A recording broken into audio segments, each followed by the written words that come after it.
Ho buddies, welcome to Borderline Games. I'm Gareth and today we're playing Beacon Pines. Last time, we made a promise to our grandmother. Luca made a promise to her grandmother, that's right. For a second it says Luca, right? I think so. Luca made a promise to her grandmother to never leave the house, which was very quickly broken. The previous day, we'd been to the weird something factory. I want to say fertilizer factory, right? Or something like that. Anyway, order of events of the last episode are: we made a promise to our grandmother to not leave the house after she's like, hey, I've got to do something super secret and you can't know about it, but you also cannot leave the house. We then decided, oh no, we've got to save Rolo, who went missing. So we promptly left the house. We then, in our search for Rolo, met a girl fox, dog, chihuahua. I can't remember what her name is, but basically, I think Luca's got a big crush on her. I think I just knocked the mic, so I'm sorry about that. And, what else? Oh, yeah, so we bumped into a bully. A bully and the, typical kind of henchman, bigger, latch on to the bully. It was a rhino that went, yep. And then we got a little angry and pushed the bully into the green ooze that was changing a stick and making it sprout a load of flowers and then wilt. This is kind of a confusing intro, I already know. But basically, the bully seems to have transformed into something, but they ran off. And then it turns out that Rolo has turned up again. So now we're going to see what's going on with Rolo. And also probably apologise to her grandmother for leaving the house. So let's go and do those things. Now, let's do it. Our harvest awaits. Luca took a deep breath and gingerly opened the door, steeling himself for Gran's wrath. That's right.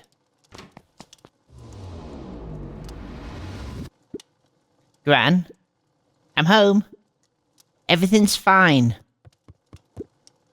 Gran? Since Gran had moved in, the house was more peaceful, more orderly, and more covered in flowery fabric. Where is she? Is she up here? Gran? I know I wasn't supposed to go anywhere. I was just helping look for Rolo. Can't go in there. She's going to be in the garden, isn't she? Luca was alone. The house was empty. So Gran's not back yet. I guess that's a good thing. Nothing to do now but sleep, I guess. Oh. And that's that. Luca was sitting by the pond, listening to small waves lap against a rock.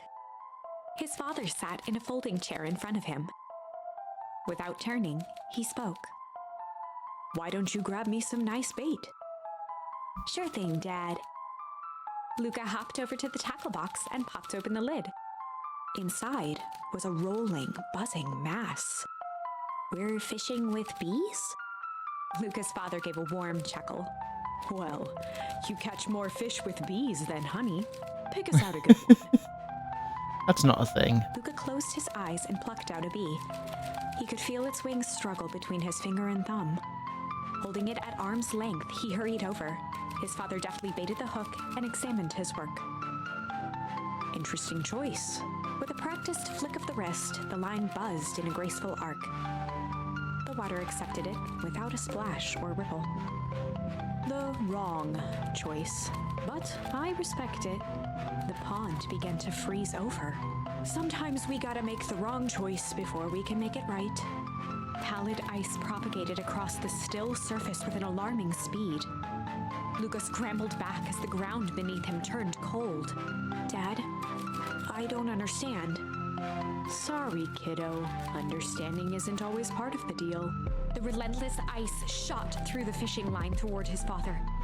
Oh no. "Dad, look out!" His father casually wound the reel. "None of it's your fault, you know. Never was." I like the idea that this is actually how his dad died. "Dad, we have to go." Luca grabbed his father's shoulders, trying to pull him away. Please, you have to run.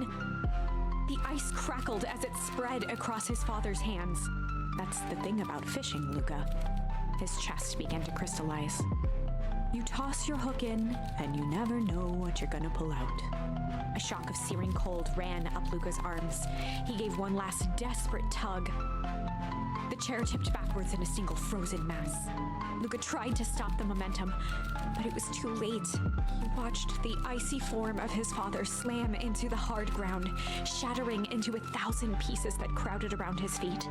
Oh, fuck. Dad, I don't understand. What does all this mean? The gentle rustle of leaves was the only reply. Well, what a nightmare. Ooh. Luca's eyes Walkie-talkie's struggled going to off. focus on the walkie-talkie. Volo. Dot dot dot dot dot. Dot dot dot dot dot dot dot dot dot dot dot. Faintly, he could hear Rollo amongst the noise. Luca. Volo, is that you? Dot dot dot dot dot dot dot. Luca. There? Volo, it's the middle of the night. Luca. Thank God. Listen. I don't know how long this thing will work down here. Down here? Rollo's voice was coming through more clearly now, but some words were still just static. Listen to me. Someone grabbed me yesterday.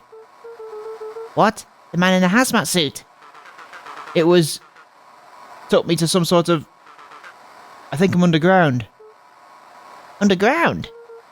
Are you okay? Kinda. They seem more interested in... for now, at least. Mr. Kerr said you made it back home safe. Kerr, no. Trust... He's... Hold on, someone's coming. The signal went silent. Volo? Volo! Where are you? Luca held still, waiting for a response. His pounding heartbeat marking the passage of time. Okay, I think they're gone. Getting worse. I can barely hear you. Rollo's voice began to fade. Losing signal. Not much time. Mission control. You need to... Treehouse. The treehouse. With that, the signal died for good. What was he trying to say about the treehouse? Burn it down. What's at the treehouse? The antenna. He wants me to use the antenna in the treehouse to get a better signal. Volo, you're a genius. Luca grabbed the walkie-talkie and sprinted to the treehouse. Isn't it the middle of the night? Hook up the walkie-talkie to the radio in the treehouse. Let's do it. Luca heard a group of footsteps approaching. He dashed behind the bushes to avoid being spotted. Oh. So, we all understand our roles. You can count on me. I still think we need more time. This wasn't the original plan. Mr. Tolliver paused, shifting his eyes to one side. Oh, it's grand bad. We're all in danger now. I, for one, refuse to sit idly by while that danger persists. Refuse? Nice! You just keep your wits about you. Mr. Tolliver took one long, quiet breath. You're right. You can count on me. I just wish we could have made that deal with Harris Valentine. Her resources would have still come in handy. As I said, I had no time to contact her after your call this morning. Plans change. How is Luca holding up? He's fine. We shouldn't lose sight of the fact that this is all... I know very well what all of this is for. We have no choice. Operation Sparkplug has a new objective. Are we in agreement? The three shared a determined look. Good. We'll reconvene after the festival. All the sprites are so cute, aren't they? Oh, Gran. You knew I was there. Gran? Why are you meeting with Mrs. Fratelli and Mr. Tolliver late at night? Hey, Luca. Oh, high-pitched voice, I think, right? Yeah! Dawn, you scared me. How long have you been there? Oh, just a few minutes. Earlier today I saw Mr. Tolliver and your Gran enter the diner together. My shift at the newsstand was over, they still hadn't left. So I used the greatest tool of any investigative reporter. Time. When they left, I tailed them here. Hey, what do you think they're up to? Whatever it is, they seem organised and determined. They mentioned the festival. Yeah, I heard that too. Has your Gran been doing anything different recently? Anything strange? She got a phone call this morning and rushed out the door. A call from Hiram Tolliver, it seems. She was either furious or terrified. Or both. Luca, be careful out there. I think we might be in the middle of a scoop of a lifetime. I will. Aren't you coming out? Nah, I'm gonna stake out here for a bit longer. See you, Luca. Alright then. This way. Treehouse.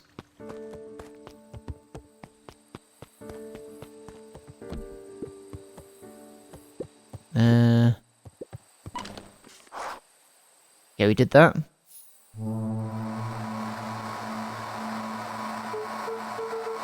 Rolo. Rolo, are you there?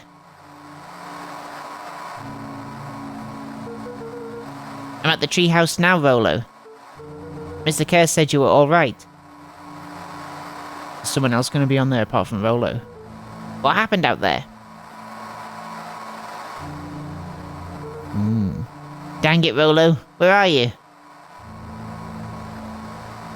It didn't work.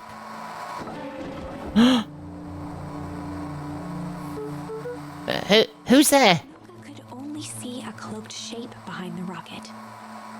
Ooh. I've got weapons in here. So you better come out right now. He strained to hear as a muffled voice began. Who's that? Weapons. How could you hurt something that's already dead? Fear gripped Luca's throat. Oh, is it the bully? Who are you? What? You don't recognize me? I guess I don't even recognize myself anymore. Luca stared at the ground for a moment, trying to place the dampened voice. The figure shifted slowly from behind the rocket, revealing itself to Luca. I'm a monster. And now they hunt me like the beast I am. I was right, it is the bully. He's wearing a parka. Iggy. Luca reached over empathetically. Iggy's tone jolted to dejected anger. Don't touch me! This is all your fault. Luca slumped to the ground, overwhelmed by guilt. I'm so sorry. I didn't mean to. I lost control. So you couldn't control yourself for a second. And I get to be like this forever. There must be a way to fix this. Oh, you're gonna be my savior. Perfect little Lucas saves the day. With his positive attitude and the power of friendship. None of this matters. There's no time. They're after me. They chased me all through Weep Wood. I only came in here to hide. Hide from who? Who's after you? Luca! Luca! Rolo? It's not safe, Luca. Rolo, where are you? The treehouse. I'm at the treehouse, Rolo. Oh, I'm at the treehouse, Rolo. Where are you? No, Luca. The treehouse isn't safe. They said they were going to the treehouse. I was trying to tell you to stay away from the treehouse. Who said they're going to the treehouse? The clipboards. What did I tell ya? Those perennial harvest wackadoos are after me. They've been chasing me, yelling questions at me. What sort of questions? They were saying the stuff they always do. But it's different now. Less asking, more threatening. We're gonna figure this out, Iggy. Yeah, well, thanks. Hello? Is anyone present in this arboreal domicile? Crap! They found me!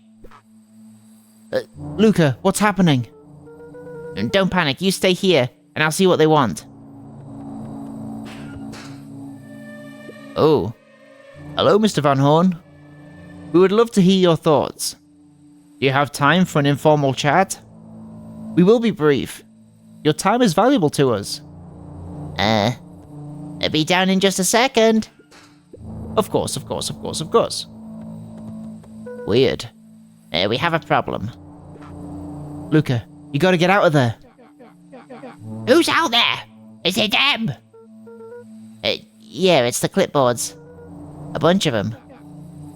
How many? Maybe all of them? And yeah, you were right. They're saying the same stuff, but with the creepy knob cranked to 10. Might young Iggy be present? We would love to hear his thoughts. Run! He slumped to his knees. I don't know what to do. I'm just so tired. Luca, what do we do? Luca grabbed the walkie-talkie and headed for the window. Follow my lead. Luca and Iggy climbed up the back of the treehouse to its roof, where Rollo had constructed his MCDC, the Mission Control Defense Cannon. Right. From behind the crowd of clipboards, William Kerr strode forward, a warm smile on Oh, he's a baddie, isn't he? He is the baddie. Iggy, there you are. You gave all of us a heck of a scare. Go away, just leave me alone. Oh, I'm sorry, Iggy, but no can do. Don't worry, though. We're here to help. Help? Then why are you chasing me? Luca, can you talk some sense into your pal there? Here? Just look at him, he's not well. What's wrong with him? What did that gunk do to him? Well, that's a pretty honking big question, Luca. All you need to know is that he's sick. He's real sick, Luca. I just need you to let us up there and take care of him. You told me Rollo was okay. Then he was back at his place resting. He is. Poor fella just got a little lost. That's a lie. That is a hurtful thing to say, Luca. I thought we were buddies. Why? Because he lets you ramble on like a wackadoo. Nobody likes you, you creep. Kerr's smile faltered. Oh, shouldn't have said that to him. With his weird plaited hair. Why don't you pop on down here so we can have a face-to-face? Yelling like this is going to give us all a heck of a sore throat. And who wants that? Luca's grip tightened on the MCDC. What did you do to Rollo, you liar? Well, shucks, Luca. The only teeny tiny fib I told you was that he was home. He is resting, and he is perfectly safe. For now. Haha, I thought that's what it was going to be. For now, at least. What happens to him next is up to you, Luca. Look around. You're in quite the pickle. The A shouldn't be there. And I'm the only person in the whole wide world who can help you. You get to decide how this ends. Oh, here we go. Luca's mind raced. He was caught in a trap. What do you do when there's no hope? Iggy wiped his cheeks with a sleeve. What are you gonna do, Luca? Luca drew himself up and decided to take the only option that they had left. Fight. Hang on, we earned struggle before.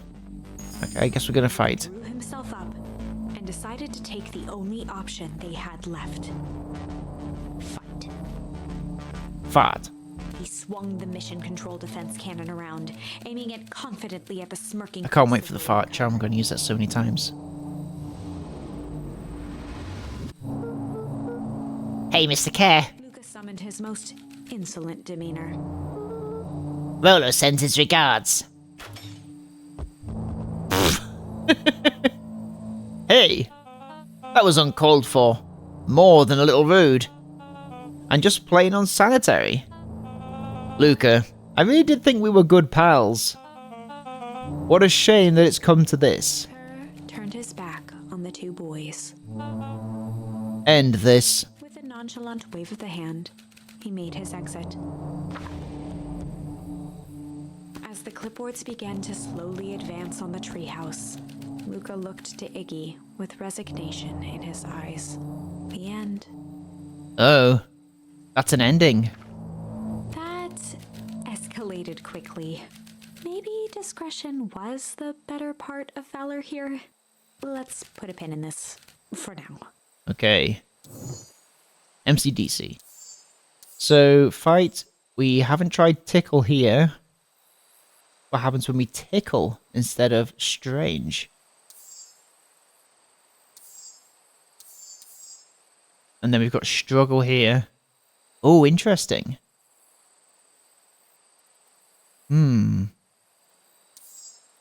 Let's have a look at tickle here, see if we can save...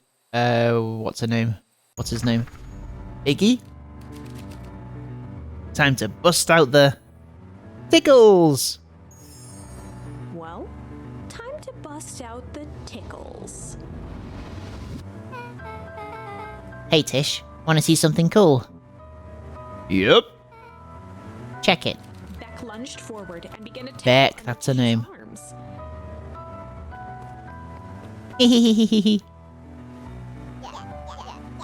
What the? Tish, is she tickling you? Yep. Yep. Yep. Tears began to form in Tish's eyes as she gasped for breath between gales of laughter. Yep, yep, yep. Beck redoubled her efforts until Tish finally had had enough. Yep. What just happened? And she seemed nice. Sorry for the interruption, I think you were just threatening us. Iggy's eyes darted around, a realization dawning on his face that he was now outnumbered. Ha. I just remembered. I have somewhere to be. Mm-hmm. See you around, new kid. Iggy kicked at the puddle before making his escape. Beck. Whoa. What a little creep.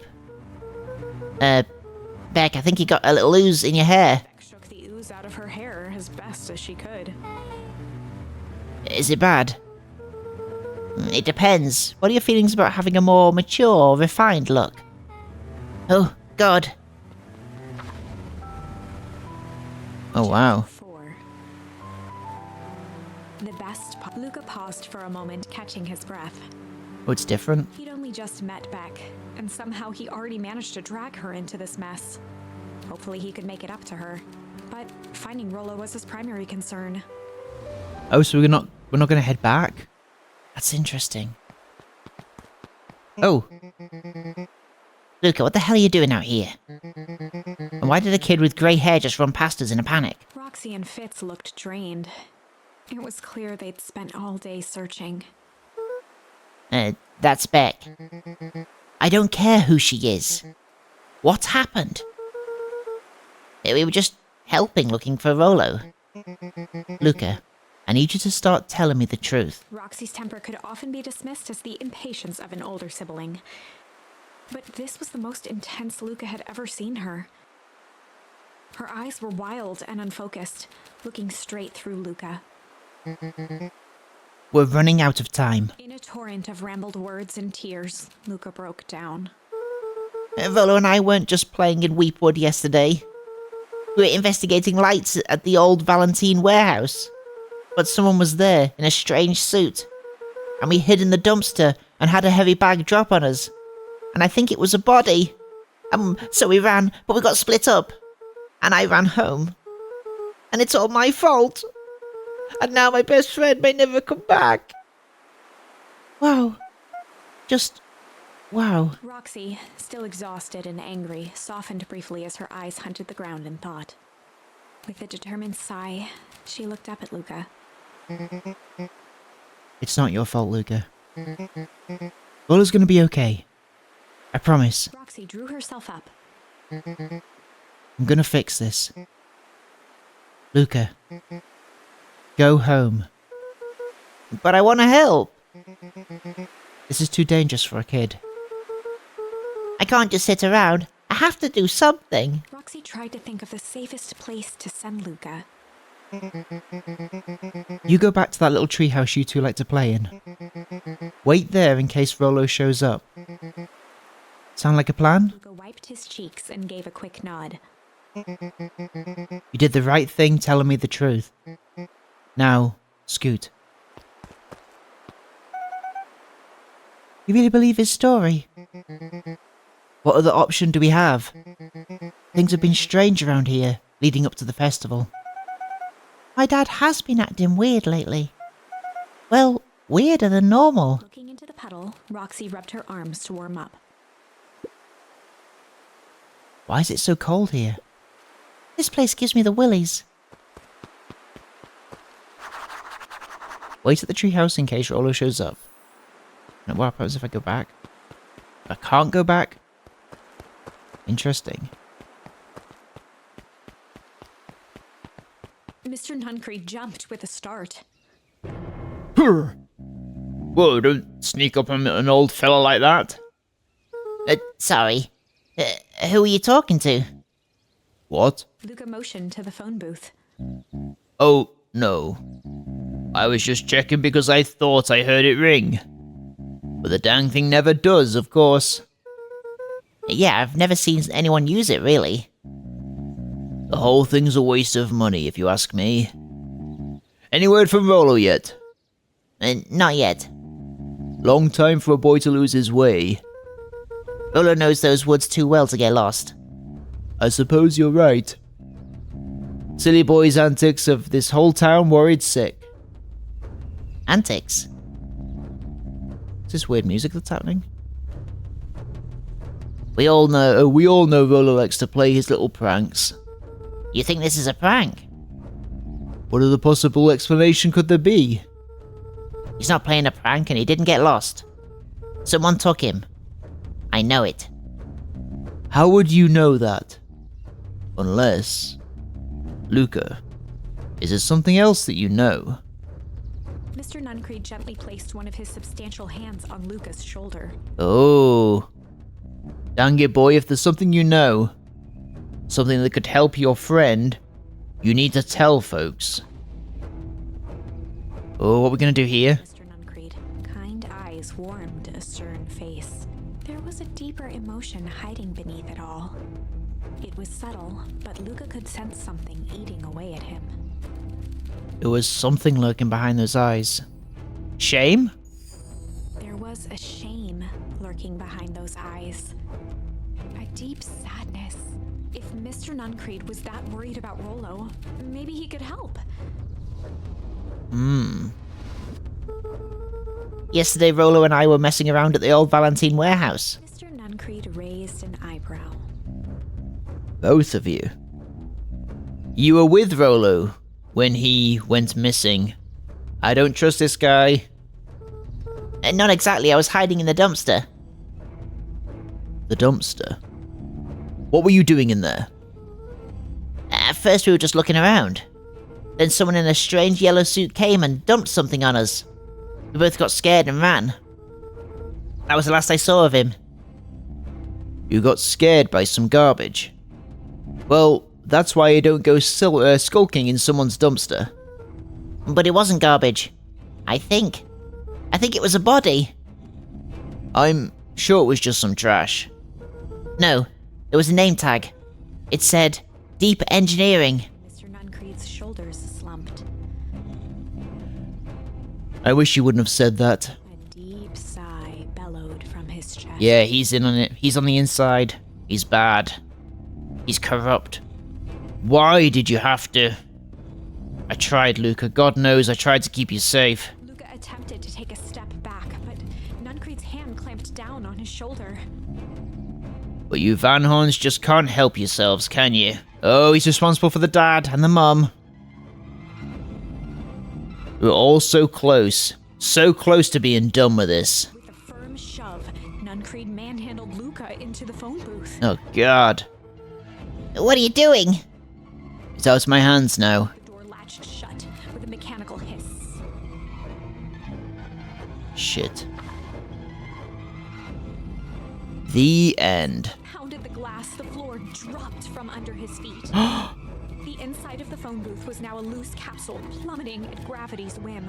Luca winced and pressed his hands to the walls. As he braced for impact, the capsule hurried to a surprisingly smooth stop. He felt a cold rush of air and opened his eyes with hesitance. Two large figures in hazmat suits occluded his view. Luca heard the deep, resigned voice of Mr. Nuncreed over an intercom. He knows too much. Oh, The end. the end. Wow, okay. No. This isn't the end. I know there's still much more. Somehow this went wrong. Okay, let's try something else. Well, that was a cool little twist. Windows to the stool. Alright, well, I guess we're going to be doing this next time on Borderline Games. Thank you so much for watching this episode of Beacon Pines. And I will see you next time. Have a good evening. Take care of yourselves. Bye-bye. Bye-bye. Bye-bye. Bye-bye. Bye-bye. Bye-bye.